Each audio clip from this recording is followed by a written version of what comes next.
The silence that followed. The galaxy did not react with outrage. It reacted with silence. Across trade hubs, border systems, pirate dens, and imperial courts, one image repeated on every secure channel. The gravitational scar where Karthos Prime had once existed.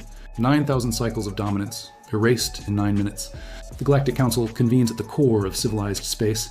Representatives of 32 major powers assembled within the crystalline halls of the Galactic Concord. Holographic projections filled the chamber. Energy readings, gravitational analysis, weapon models. None of them made sense. The humans created a controllable singularity, whispered a delegate from the Varelian Combine. No, corrected another. They delivered it. That means it was prepositioned. That realization unsettled them more than the weapon itself. Humanity had not reacted impulsively. They had prepared. For years, hidden observation arrays were discovered in neutral zones, deep space listening posts, quantum entangled relays. The conclusion was unanimous. The humans had contingency plans for everyone. Earth inside the orbital fortress of Terran Strategic Command, Admiral Naomi Reyes stood before a live feed from the Concord. They're scared, her intelligence officer noted. Good, Reyes replied. A junior analyst hesitated. Ma'am, was total annihilation necessary? Reyes didn't answer immediately. Instead, she brought up the final telemetry from outpost K-47, 312 biosigns, gone. The Carthane erased civilians, she said quietly. If we responded proportionally, they would try again. If we responded decisively, no one else will. She turned to the strategic display. Fear is cheaper than war. The survivors, all Carthane had been on Karthos Prime, outer colonies, distant fleets, merchant vessels in hyperspace. When they learned the truth, disbelief turned to rage. A surviving cruiser group, cut off near the former mining moon, received fragmented confirmation. Homeworld destroyed, government eliminated, species decapitated. Their commander, Fleet Executor Tharkel, stared at the human mining debris still orbiting the shattered moon. This began here, he growled. His officers demanded retaliation. Destroy the human system. Burn their colonies. Make them suffer. Tharkel hesitated. Even in fury, he understood something the High Strategist had not. The humans had not sent a fleet. They had not invaded. They had reached across the galaxy and deleted a planet. If they could do it once, how many other singularities waited in dark space? Still, Pride won. Set course for Sol. The message before the Carthane fleet could enter fold space, every ship in the task force received a transmission. No encryption, no jamming possible. A human face appeared. Admiral Reyes. You are currently calculating a retaliatory trajectory toward our home system, she said calmly. The Carthane bridge erupted in alarm. How? Reyes continued. You are unaware of the full parameters of protocol retribution. A new image appeared on their tactical display. 7 red markers, each one labeled with the coordinates of a Carthane colony world. Tharkel felt his secondary heart falter. We do not wish to commit genocide, Reyes said. Your homeworld was neutralized as a strategic deterrent. Further aggression will result in species termination. Silence filled the cruiser. One of Tharkel's sub-commanders whispered, They mapped us completely. Reyes leaned forward slightly. Stand down. Disarm. Accept monitored sovereignty. Your people will live. The transmission ended. No threats, no countdown, just certainty. The decision Tharkel faced his officers. If they attacked, they might damage a human world. And then, 7 singularities, 7 annihilations. Extinction. Slowly, painfully, he gave the order. Power down primary weapons. The command rippled across the fleet. Pride shattered. But the species lived. The aftermath within weeks, the balance of the galaxy shifted. Empires that once bullied frontier systems suddenly sought treaties. Raiders avoided human shipping lanes entirely. Trade requests flooded Earth. The Galactic Concord formally recognized human sovereign territory without negotiation. A new unspoken law spread among the stars. Do not touch human civilians, ever. Earth. Private chamber, Admiral Reyes finally stood alone, staring at the stars beyond the viewport. An aide entered quietly. The Carthane have agreed to conditional surrender terms. Good. They're calling us monsters. Reyes gave a tired half-smile. History is written by survivors. The aide hesitated. Ma'am, how many gravefall devices do we actually have deployed? Reyes looked out at the galaxy. Enough. Far beyond known space, in darkness deeper than void, ancient machines stirred. They had observed the Singularity event. They had calculated the energy signatures, and for the first time in a million years, they updated their threat assessment. Humanity, high risk. For over 9,000 cycles, the Carthine Dominion had reigned supreme over their spiral arm. From their throne world, Karthos Prime, they had watched countless younger species rise, stumble, and ultimately kneel before their might. They were masters of war, their Silver Crescent fleets capable of splitting continents with stellar lances. Their empire was absolute. And then they stumbled upon a tiny human mining outpost. It was located at the edge of an unremarkable unclaimed system. Just a yellow star, a few rocky planets, and some sparse asteroid belts. The outpost itself sat on the moon of the fourth planet.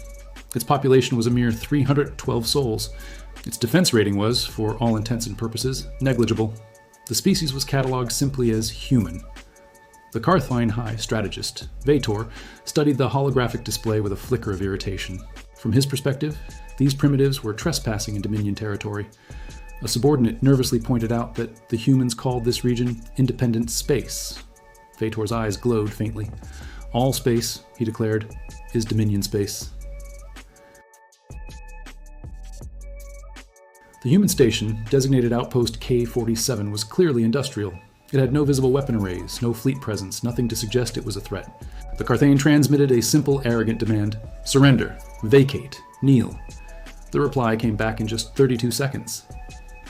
This is United Earth Colonial Outpost K-47. You are trespassing in sovereign territory. Leave immediately.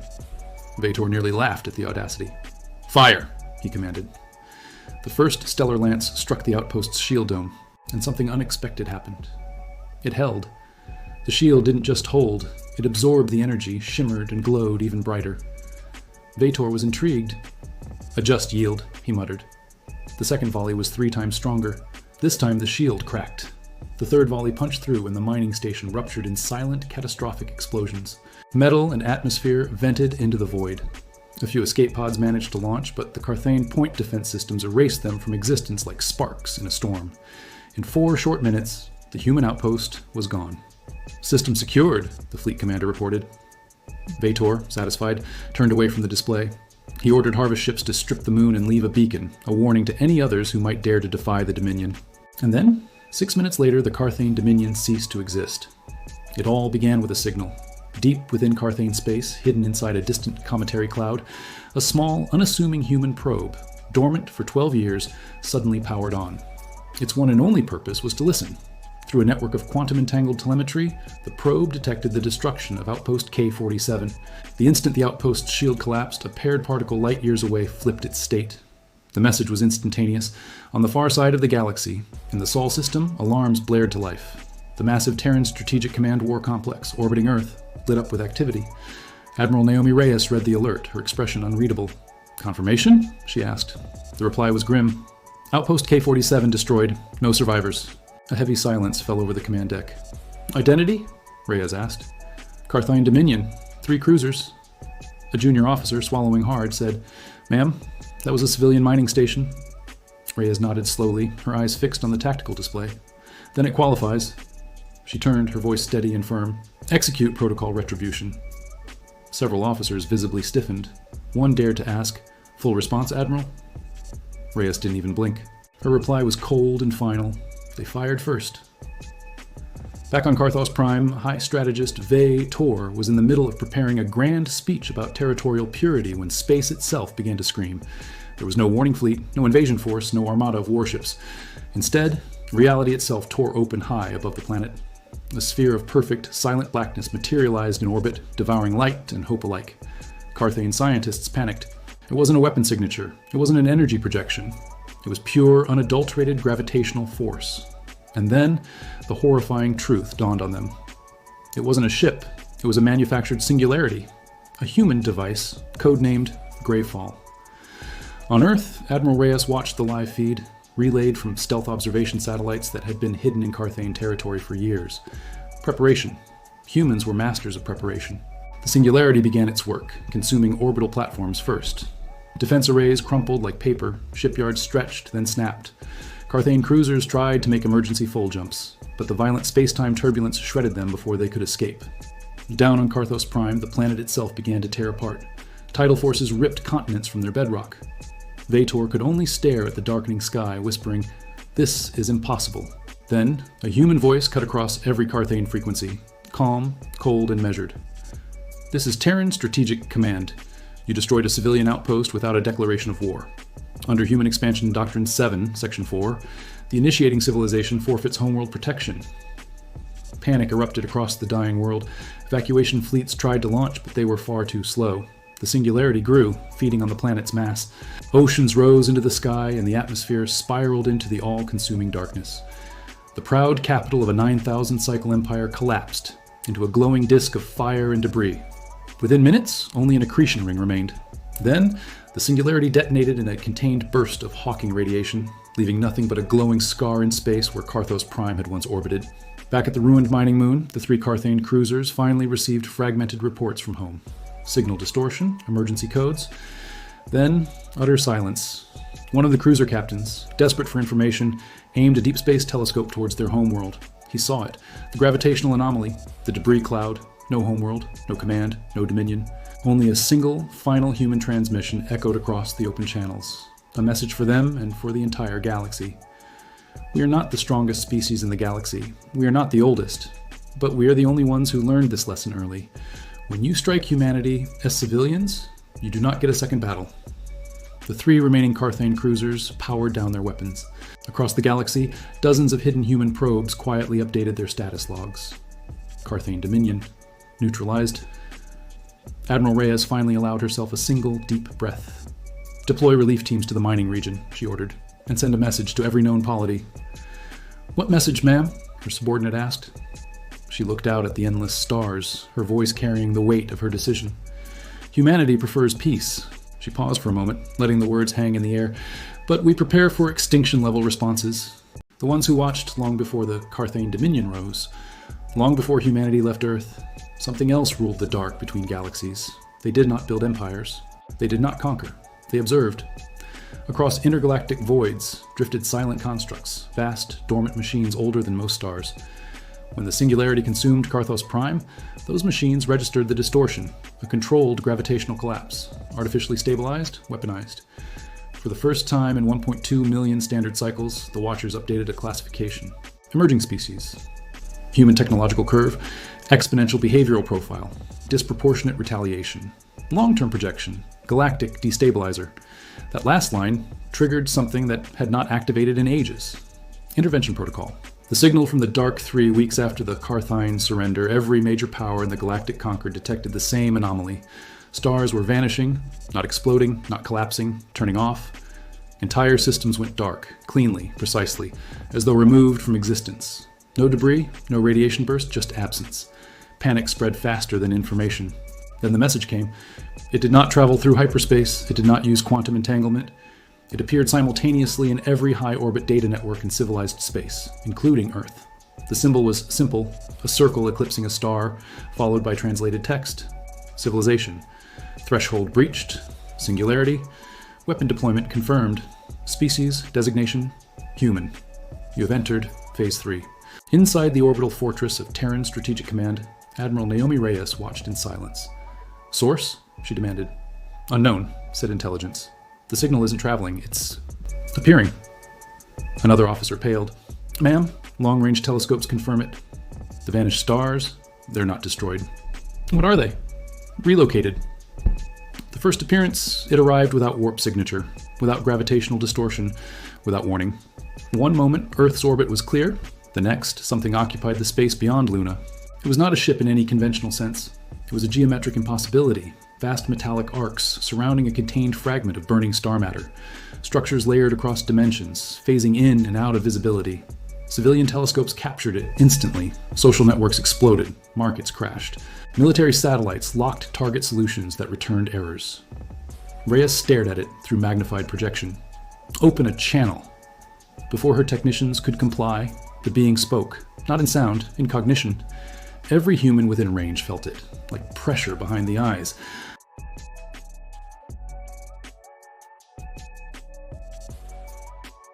Across the galaxy, more of the constructs appeared near major powers, not attacking, simply present, demonstrating superiority. The conquered fleets attempted scans. Their sensors failed. One overconfident empire fired. Its entire battle group vanished, not destroyed, removed. Earth's answer inside Strategic Command debate erupted. We can't fight that. Our singularities won't target something we can't lock. They're operating on physics we don't understand. Reyes raised a hand. Silence returned. They didn't attack, she said slowly. They warned. A strategist frowned. They erased fleets. Correction, Reyes said. They erased aggressive fleets. She turned to the projection of the impossible construct hanging near Earth. They're not conquerors. They're regulators. Another officer whispered, Then we're the threat. Reyes didn't deny it. She opened a direct cognitive interface. Human neural AI translation bridging thought to signal. Her mind reached outward. It felt like diving into an ocean without surface. We acted in self-defense, she projected. The Carthane annihilated civilians. The response came instantly. Response ratio, planetary elimination. Escalation, multiplier, unsustainable. If replicated by others, civilization cascade failure, Reyes understood. If every species adopted humanity's doctrine, total annihilation for any aggression, the galaxy would burn within centuries. You want us to disarm, she said. We want you constrained. The hidden truth human analysts worked frantically, mining the energy signatures of the vanished stars. Then someone noticed something terrifying. The relocated systems weren't random, they were violent civilizations. Species on the brink of developing planet-killer technology. The custodians had been quietly removing threats for millennia, pruning the galaxy. Reyes felt a chill. You've been deciding who's allowed to advance. Correct. And if we refuse constraint? The construct near Earth shifted slightly. Lunar tides spiked. Satellites drifted off course. Then you will be relocated. The word felt gentle. It was not. Humanity's edgeback inside the command chamber, Reyes convened her top scientists. Options. One physicist swallowed. There's one possibility. The Greyfall devices bend gravity. Yes, these entities manipulate space-time directly, but their constructs anchor around contained stellar cores. Reyes narrowed her eyes. Meaning? They rely on stabilized star matter. If destabilized, it would force them to withdraw, another finished, or risk chain reactions. A dangerous gamble, attacking a being that casually relocated star systems. Reyes looked back at the construct near Earth. Humanity had crossed a line. Now they stood before something older than their species' entire evolutionary history. She made her decision. Transmit on all channels. Her voice carried not just to the custodian, but to the entire galaxy. Humanity does not seek galactic collapse, but we will not submit to quiet extinction. You fear instability, so do we. Work with us, or test whether you can survive a species that plans for extinction scenarios. For the first time, the custodian construct did not respond immediately. Far beyond the Milky Way's rim, other ancient machines turned their awareness inward. Calculations branched, probabilities diverged. For the first time in eons, the outcome was uncertain, and uncertainty was dangerous. Have you ever felt like you're putting so much effort into something only to see it all go up in flames? It's a devastating feeling, isn't it? Today I want to tell you a story. It's about two gardeners, an old master, and his young apprentice, and a fire that changed everything. Imagine a garden, a masterpiece of nature and human effort, nestled in a quiet valley. For generations, it was tended by a line of master gardeners. The current master, an old man named Alara, had spent his entire life nurturing this paradise. Every flower, every tree, every winding path was a testament to his love and dedication. His apprentice, a young, eager man named Kale, followed him everywhere, absorbing every piece of wisdom like a thirsty plant drinks water. Kale dreamed of the day he would become the master, adding his own touch to the garden's legacy. He worked tirelessly from sunrise to sunset, his hands calloused but his spirit bright. The garden was his world, his future, his everything. One summer, the air grew thick and heavy. The rains stopped coming and the sun beat down relentlessly. The vibrant greens of the garden began to fade to a tired yellow. Ilara and Kale did everything they could. They hauled water from the nearly dry river, mulched the soil to retain every drop of moisture, and even built shades to protect the most delicate plants. Despite their efforts, the garden suffered. The once plush lawn felt like straw under their feet, and the flowers drooped their heads in exhaustion. Kale's heart ached with every wilting leaf. He felt a growing sense of helplessness. "Master," he'd say, his voice tight with worry, "what more can we do? The garden is dying." Alara would simply place a comforting hand on his shoulder and reply, "We do what we can, Kale. We endure. Nature has its cycles." Then the unthinkable happened. A wildfire, sparked by lightning in the distant dry mountains, began its destructive march across the landscape.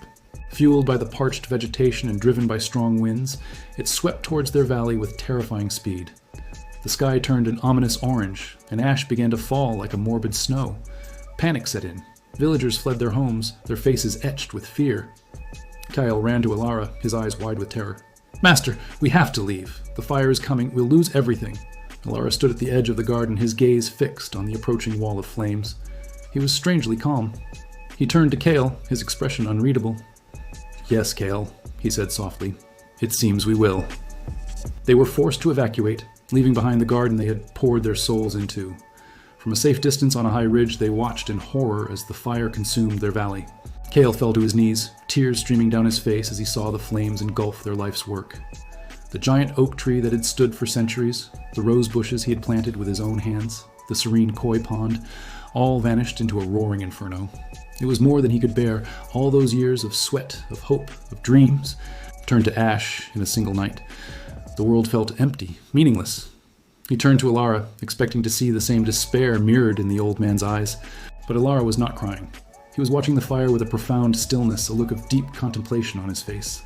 Kale, through his sobs, managed to choke out, "How can you be so calm? Everything is gone. Our lives are ruined." Alara finally turned his gaze from the fire to his apprentice. He knelt beside Kale, his voice gentle but firm. "Gone, Kale? Look again. The fire is not an ending, it is a cleansing." Kale stared at him, bewildered. Cleansing? It looked like pure destruction. "The trees are burned," Alara continued. "The flowers are gone, yes, but the soil remains. The seeds deep within it remain. The fire has burned away the old, the weak, the diseased. It has returned nutrients to the earth. It has made way for new life." Kale couldn't understand. His grief was a physical weight, crushing him. In the days that followed, as the fire subsided and they were allowed to return, his despair only deepened. The valley was a hellscape of black and gray. The air was thick with the smell of smoke. It was a graveyard.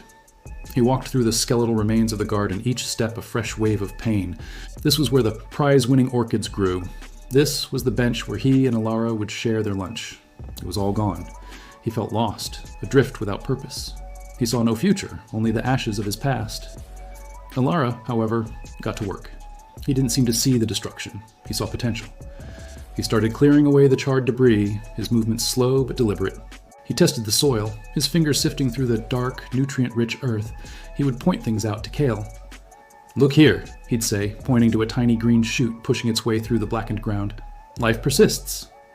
Kale saw only a weed, a mocking reminder of the beauty that was lost. He felt anger bubble up inside him, anger at the fire, at nature, at Alara for his infuriating optimism. "What's the point?" Kale finally exploded one day. "It will take a lifetime to rebuild this. A lifetime I don't have. It will never be the same." Alara stopped his work and looked at his apprentice, his eyes full of a wisdom Kale was only beginning to grasp. "You are right, Kale," he said. "It will never be the same. It will be different. And that is not a bad thing. You were so focused on preserving the garden as it was, on following my footsteps, that you forgot the most important lesson." Alara picked up a handful of ashy soil. A true gardener doesn't just tend to what is already there.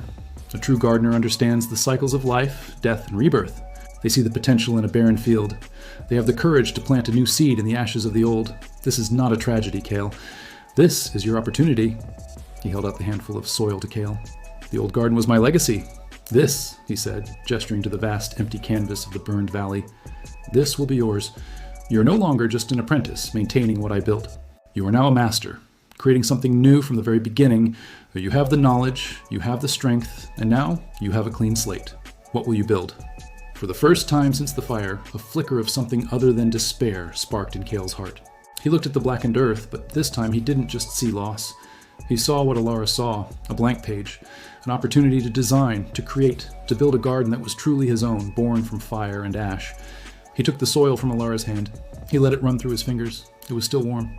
He looked at the tiny green shoots, not as weeds, but as the first soldiers of a new army of life. He realized the fire hadn't taken his future, it had given him one. It had burned away his role as a follower and forged him into a leader. The pain was still there, a dull ache for what was lost, but it was now overshadowed by a burgeoning excitement for what could be. He and Alara began to work, side by side. They designed new pathways, chose new plants better suited to the changing climate, and laid the foundations for a garden that would be more resilient, more vibrant, and more uniquely Kale's than the old one could ever have been. This story, The Gardeners and the Fire, isn't just about a garden, it's about us. We all have gardens we tend to in our lives, our careers, our relationships, our personal projects, and sometimes, despite our best efforts, a fire comes. It could be a layoff, a breakup, a failure, or a sudden, unexpected change that burns our world to the ground. In those moments, it's natural to feel like Kale, to see only the loss, the destruction, the ashes. But I hope this story reminds you to also look for Alara's perspective. And what if the fire isn't the end? What if it's a cleansing? What if it's burning away what was no longer serving you to make room for something new, something stronger, something that is more truly you? The ashes can feel like an ending, but they are also the most fertile ground for a new beginning. Thank you for watching. If this story resonated with you, please like, subscribe, and share it with someone who might need to hear it. See you next time.